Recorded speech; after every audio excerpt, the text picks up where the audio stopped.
Hi everyone! Ako po ay si Ryan Banal, ang project leader ng research project na ito na pinamagatang Characterization of Non-Metallic Mineral Deposit found in General Santos City and Sarangani Province. Ang lungsod ng General Santos o General Santos City at probinsya ng Sarangani o Sarangani Province ay matatagpuan sa katimugang bahagi ng isla ng Mindanao. Ang lugar na ito ay nasa baybayin ng Sarangani Bay. Moreover, ang mga lugar na ito ay may mga yamang lupain na kung saan ang mga balubundukin at burol ay kulay puti, yellow, brown o kulay abo, katulad na lang ng mga pictures na kuha mula sa Glan Sarangani Province at Bawing, General Santos City. Ang mga yamang lupa na ito ay hindi pangkaraniwan o maaaring gamitin bilang taniman ng iba't ibang uri ng halaman. Kaya kadalasan, ito ay hindi nagagamit.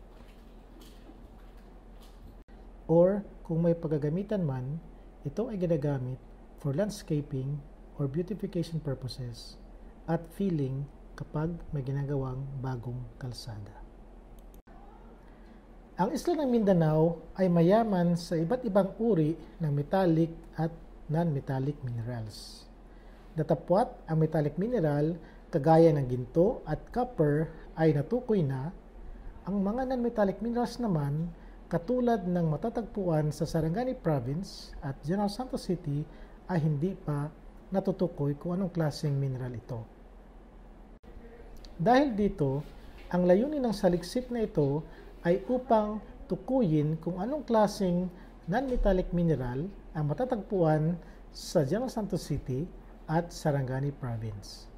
Sumakatwid, ang pamagat ng research proposal na ito ay Characterization of Non-Metallic Mineral Deposit found in General Santos City and Sarangani Province. Upang matukoy kung anong klaseng non-metallic mineral deposit mayroon ito, kumuha kami ng mga samples mula sa iba't ibang lugar ng Sarangani Province at General Santos City. Pagkatapos namin kumolekta ng mga samples, ginawa namin ang sample preparation na ang pangunahing layunin ay gawing pino at uniform ang grain size ng mga samples. Pagkatapos noon, ginawa namin ang sample analysis gamit ang iba't ibang instruments kagaya ng optical microscope, scanning electron microscope o SEM, X-ray diffraction or XRD, at Fourier transform infrared spectroscopy o FTIR. Kasama ng aking estudyante at sa tulong ng research funding mula sa DOSTP Shared, kami ay nakapag-conduct ng analysis sa mga accredited DOST laboratories. Ang mga halimbawa ng analysis na ginawa namin sa ADMATEL o Advanced Materials Laboratory at Material Science Division or MSD Laboratory ay FTIR, SEM, Optical Microscope at XRD analysis. At base sa resulta ng aming pagsisiyasat, ang non-metallic mineral na ito ay natukoy na isang calcium carbonate o mas kilala sa tawag na limestone.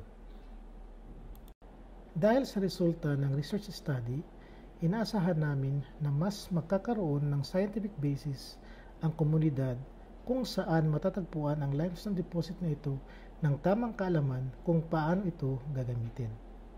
Ang pagkakaroon ng scientificong kaalaman sa kung anong uring non-metallic mineral ito ay ang pagkakaroon ng saklaw na komunidad ng tamang aksyon sa kung paano ito gagamitin para sa ikauunlad ng kanilang kabuhayan at the same time para ma-minimize ang impact ng paggamit nito sa environment. The mineral calcium carbonate o limestone has various applications in various industries. These industries are cement industry, building at construction industry, steel industry, agriculture, power generation, wastewater treatment, and education and paper industry. Thank you for listening, and once again, good day.